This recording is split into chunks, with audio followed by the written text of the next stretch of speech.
Hello student, Jawahar Navodaya Vidyalaya 2023 के section में आप सभी का स्वागत है। और आज के इस वीडियो में हम नवोदय विद्यालय 2023 की तैयारी जो छात्र कर रहे हैं उन सब के लिए भाषा परीक्षण का पेपर लेकर आए हैं।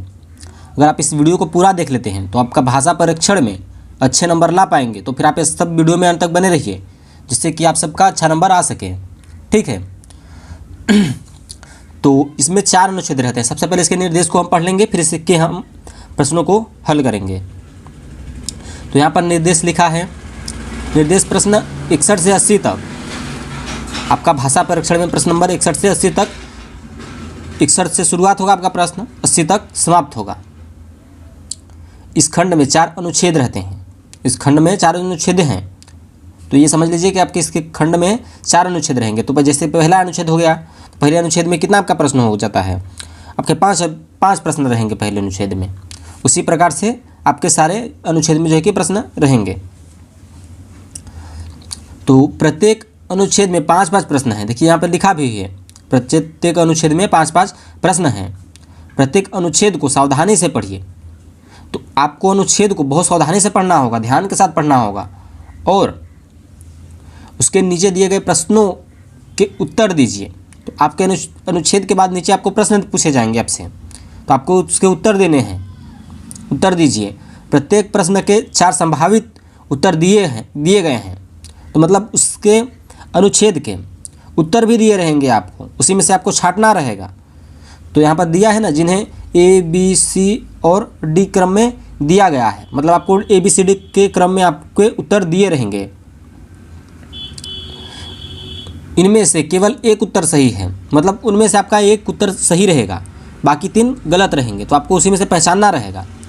आपको सही उत्तर चुनकर उसकी क्रम संख्या को उत्तर पुस्तिका में संबंधित प्रश्न संख्या के सामने दिए गए सही क्रमांक वाले गोले को काला करके उत्तर देना है।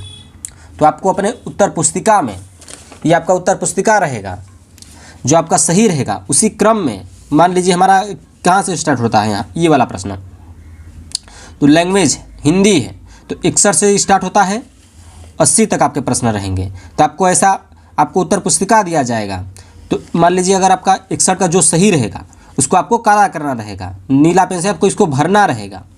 ठीक है, जैसे हमने यहाँ पर देखिए भरा है, वैसे ही आपको 61 का जो सही रहेगा उसी क्रम में जो आपका सही रहेगा उत्तर, उसी को आपको काला करके भरना रहेगा। ठीक, क्लियर हो गया आपको। तो चलिए अनुच्छेद को इसके पढ़ते हैं और इसी के प्रश्नों को हम हल करना शुरू करते हैं। अनुच्छेद 1, 6 दिन की निरंतर वर्षा के बाद नरेन के छोटे से फार्म का नाला उन्मत्त नदी बन गया। ठीक है, 6 दिन की निरंतर वर्षा के बाद नरेन के छोटे से फार्म का नाला उन्मत्त नदी बन गया। 6ठे दिन की शाम को जब उसने गायों को कुछ ऊंचे मैदान की ओर ले जाने का प्रयास किया तो वह एक पेड़ के तने से टकराया और गिर पड़ा। 1-2 क्षणों के लिए वह ठंडा पड़ गया। जब उसे होश आया तो उसकी एक बूढ़ी गाय भानु उसके चेहरे को चाट रही थी। चारों ओर पानी बढ़ रहा था। नरेन का सिर दुख रहा था और वह बढ़ने का प्रयत्न कर रहा था। कुछ देर में उसने अपने हाथ भानु के गले से लपेट दिए और लटक गया। अंततः भानु अपने आप को और नरेन को खींचकर सूखे जमीन तक ले आई। नदी के बीच उस छोटे से द्वीप में नरेन और उसकी गाय प्रतीक्षा करने लगे कि कोई उन्हें बचाए। तो आई होप कि आपको ये कहानी पूरा समझ में आ चुका होगा। ये अनुच्छेद, पहला अनुच्छेद आपको समझ में आ चुका होगा। अब उससे संबंधित आपसे प्रश्न पूछे जाएंगे, ठीक है, उससे संबंधित आपसे प्रश्न पूछे जाएंगे और आपको उन प्रश्नों के उत्तर देने हैं सही तरीके से। अंततः का अर्थ है, अंततः का क्या अर्थ है? आभारपूर्वक होगा या फिर सुरक्षापूर्वक या फिर आखिरकार या फिर प्रसन्न होकर। तो इसका जो अर्थ है वह सी वाला सही है। अंततः का मतलब होता है आखिरकार, ठीक है। चलिए, इसका आपको क्लियर हो गया। तो आपको अगर सी आपका सही है तो आपको उत्तर पुस्तिका में अपने सी वाले को नीला पेन से भर देना है, ठीक। चलिए, प्रश्न नंबर 62 को देख लेते हैं। 62 में दिया है, भानु नाम की गाय नरेन के बारे में चिंतित थी। नरेन को पानी में धकेलना चाहती थी। नरेन के चेहरे को चाटना पसंद करती थी। नरेन को आसपास घूमना चाहती थी। तो इसका कौन सा सही होगा? तो इसका देखिए, जो सही होगा वह सी वाला सही होगा, क्योंकि नरेन के चेहरे को चाटना पसंद करती थी। चाटने के भी हमने बात पढ़ा था ना, उसके चेहरे को गाय ने उसके चाटा था एक बार, वही सही है। अब हम चलते हैं अपने प्रश्न नंबर 3 की तरफ। द्वीप का आशय है जल से घिरा भूभाग, समुद्र तक फैला भूभाग, जहाँ नरेन और उसकी गायें जा रही थी, जहाँ भानु रहती थी। तो इसका जो सही होगा वह ए वाला सही होगा। द्वीप का आशय यह है जल से घिरा हुआ भूभाग। मतलब द्वीप युवा होता है ना, जो बीच में जैसे समुद्र के या फिर किसी नदी के बीच में आपको सूखा सा धरातल दिखता है, तो वह भूभाग रहता है, उसी को द्वीप बोलते हैं, ठीक। चलिए, प्रश्न नंबर 64 को देख लेते हैं। 64 में दिया है, नरेन कैसे गिर पड़ा? वह भानु की पीठ से फिसल पड़ा था।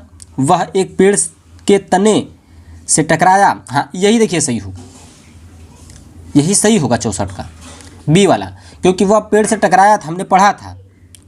तो इसका जो 64 का सही होगा वह बी वाला सही होगा। नरेन कैसे गिर पड़ा था, कैसे गिर पड़ा? तो वह पेड़ के तने से टकराया, जिसके कारण वह गिर गया। चलिए, 65 को देख लेते हैं। नरेन अपनी गाय को ऊंचे मैदान की ओर क्यों ले गया? वर्षा हो रही थी, नदी उन्मत्त हो रही थी। तो 65 का देखिए यहाँ पर बी वाला सही होगा। नदी क्या हो रही थी? उन्मत्त हो रही थी, इसके कारण वह ले जाना चाहता था। चलिए, अनुच्छेद दूसरे की तरफ अब हम चलते हैं। आई होप कि आपको ये पहला अनुच्छेद क्लियर हो गया हो। इसके ऊपर भी 2 प्रश्न है, तो मतलब ये सब सही नहीं थे, जो सही था हमने आपको बता दिया है। चलिए, अनुच्छेद दूसरे को देख लेते हैं। अब इस अनुच्छेद दूसरे को पढ़ लेते हैं, फिर उसके बाद इसके भी प्रश्नों को सोल्व करते हैं।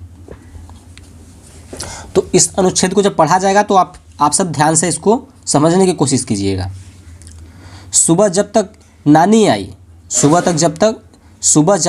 आई, हमने अपनी वे वस्तुएं निकाल बाहर कर दी थी जो पुरानी हो गई थी और अब इस्तेमाल नहीं हो रही थी। लेकिन अगर मैं कभी भी दोपहर बाद लौटता तो नानी को बरामदे की छांव में छोटे स्टूल पर बैठी अपने को पंखा झलती कैंप स्टोव पर चाय बनती हुई पता आसपास बच्चों के होने के निशान, उनके अपने जेवर खाने के व्यंजन या तेजाब जैसे कटाक्ष के बिना मैंने जब उन्हें कार के बारे में पूछा तो उन्होंने कहा, पहले तोलो फिर सोचो और उसके बाद बोलो। पहले तोलो फिर सोचो फिर उसके बाद बोलो।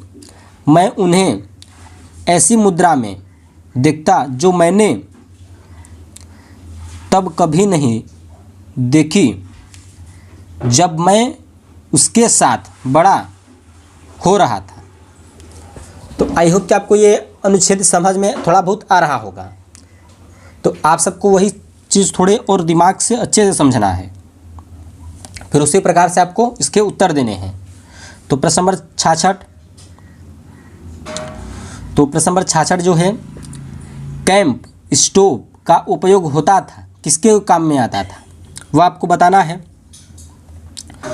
तो भोजन पकाने के लिए, पानी उबालने के लिए, चाय, देखिए यहाँ पे चाय बनाने के लिए, ये सही है बिल्कुल आपका, क्योंकि स्टोव का उपयोग, कैंप और स्टोव का उपयोग जो कि होता था चाय बनाने के लिए। आगे चलते हैं प्रश्न नंबर 67 की तरफ। निकला बाहर कर दी थी से तात्पर्य है,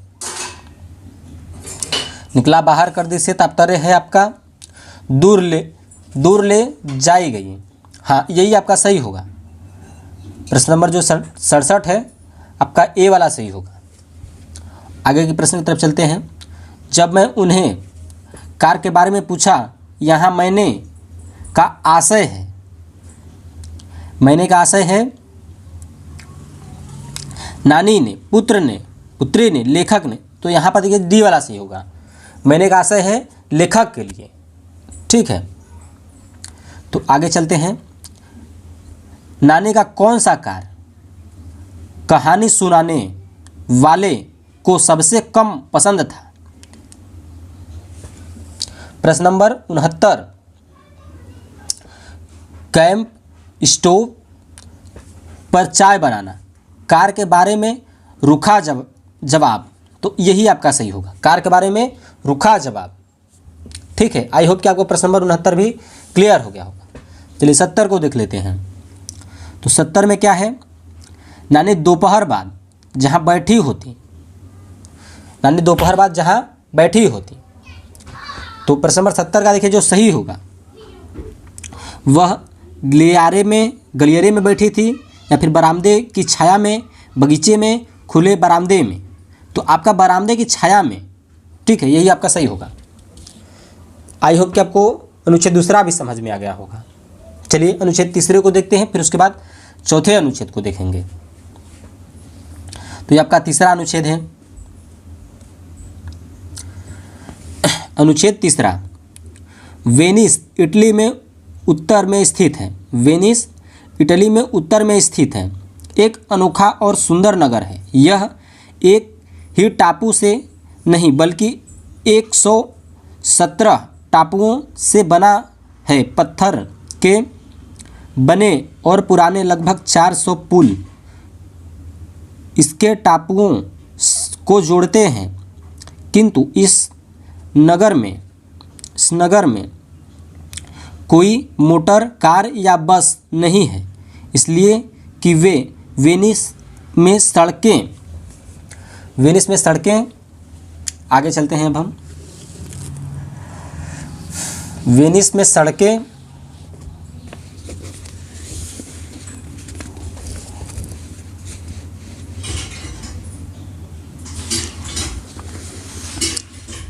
ही नहीं है, वेनिस में सड़कें ही नहीं हैं। प्रत्येक व्यक्ति नावों से एक स्थान से दूसरे स्थान तक जाता है।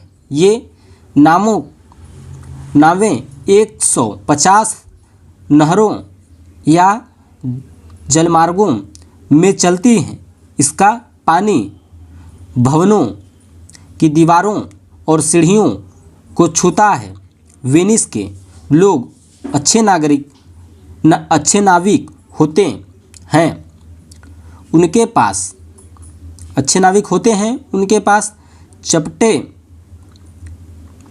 पेंदे की लंबी नावें होती हैं, जिन्हें गोंडोला कहा जाता है। किंतु आजकल आप वेनिस में बहुत सी मोटर चालित नावें भी देख सकते हैं। आई होप कि आपको तीसरा अनुच्छेद समझ में आया होगा। तो अब इसके प्रश्नों को हम हल करते हैं। प्रश्न नंबर 71, वेनिस में मोटर कार या बसें क्यों नहीं हैं? प्रश्न नंबर 71, तो 71 का यहाँ सड़कें नहीं है, हाँ बिल्कुल सही बात है। प्रश्न नंबर 71 का ए वाला सही है आपका। 72 में की तरफ चलते हैं। वेनिस में लोग कैसे सफ़र करते हैं?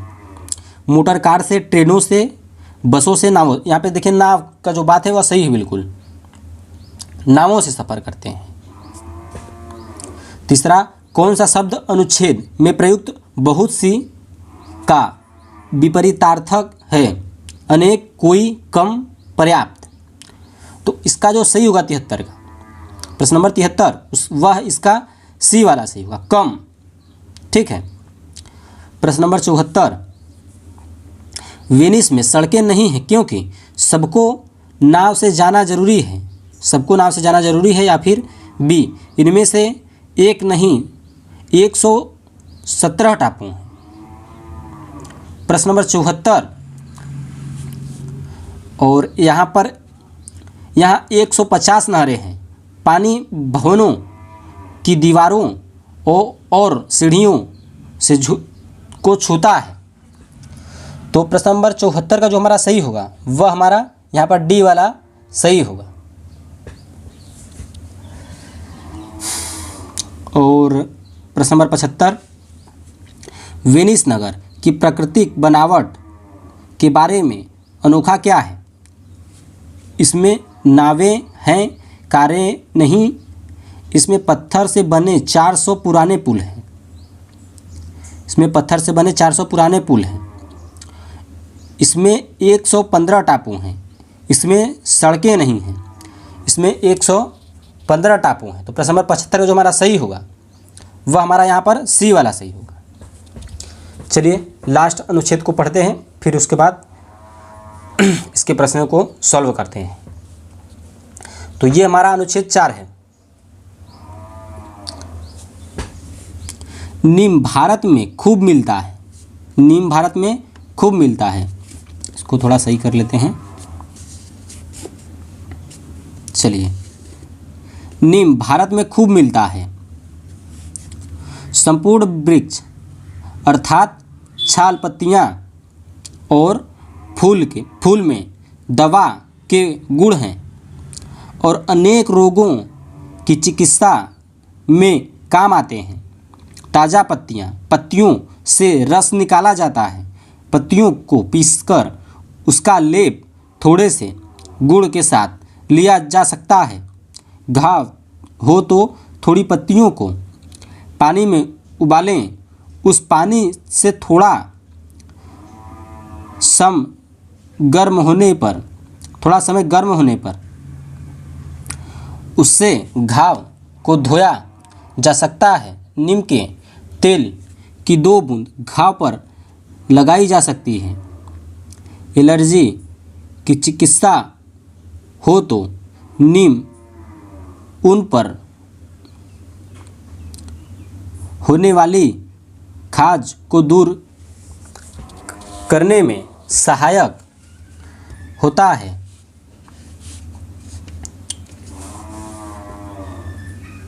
नीम के बीजों का लेप बनाकर सिर पर लगाएं और लगाने के 10 मिनट बाद धो लें। उससे रूसी सिर के फोड़े ठीक होते हैं और बालों का गिरना भी थमता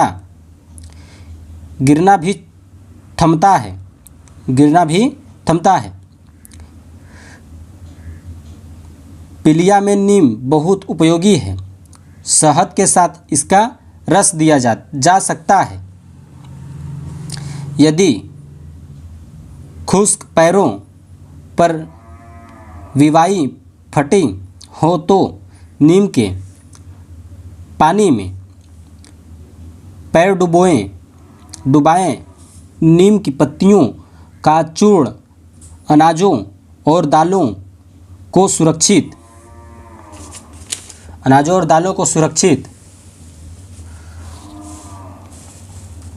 रखने के लिए काम में लाया जाता है। नववर्ष के दिन नीम का विशेष महत्व है। नववर्ष के दिन नीम का विशेष महत्व है क्योंकि इसे अच्छे स्वास्थ्य और दीर्घायु का प्रतीक माना जाता है। आई होप कि आपको ये भी क्लियर हो गया होगा। तो चलिए अब इसे भी हम हल करते हैं। अनुच्छेद 4 भी आपका क्लियर हो गया। चलिए इसे भी हम अनुच्छेद को जो कि प्रश्नों को सॉल्व करते हैं। तो नीम के बीज अच्छे होते हैं, तो इसका जो सही होगा वह सी वाला सही होगा, सिर के लिए। प्रश्न नंबर 77, लाभकारी का समानार्थी अनुच्छेद में है। तो 77 का जो सही होगा वह सी होगा, क्योंकि उपयोगी है। और अनाज और दालों के लिए नीम के लाभदायक हैं। तो 78 का जो सही होगा, इसका भी देखिए यहाँ पर जो सही होगा वह सी सही होगा। यहाँ पर 78, सूखे पत्ते, अनाजों व दालों के लिए नीम के सूखे पत्ते लाभदायक हैं। ठीक है, मतलब सुखाने के लिए जब आप सूखा कर रख देते हैं ताकि उसमें घुन वुन या कोई कुछ भी चीज़ ना लगे। ठीक है, सहना से बना हुआ विशेष है, सहना से बना हुआ विशेष है। तो 79 का देखिए जो सही होगा वह हमारा यहाँ पर डी वाला सही होगा, समय यानी सहना से बना हुआ है, ये आपका सही होगा डी वाला। प्रश्न नंबर 80, नीम के पत्तियों का लेप किसके साथ लेना चाहिए? गुड़ के साथ। तो यहाँ पर देखिए गुड़ का बोला गया है प्रयोग, तो यहाँ पर यही सही होगा आपका, ये वाला सही है इसका 80 का। तो आई होप कि आपको ये सारे अनुच्छेद समझ में आ चुके होंगे। तो छात्रों, जो छात्र नए इस चैनल पर आए हैं वह इस चैनल को सब्सक्राइब कर लें, और जो पुराने छात्र हैं वह सब तैयारी करते रहें। चलिए अब तक के लिए इतना ही, मिलते हैं हम आपको नेक्स्ट वीडियो में गणित की वीडियो के साथ। Good bye.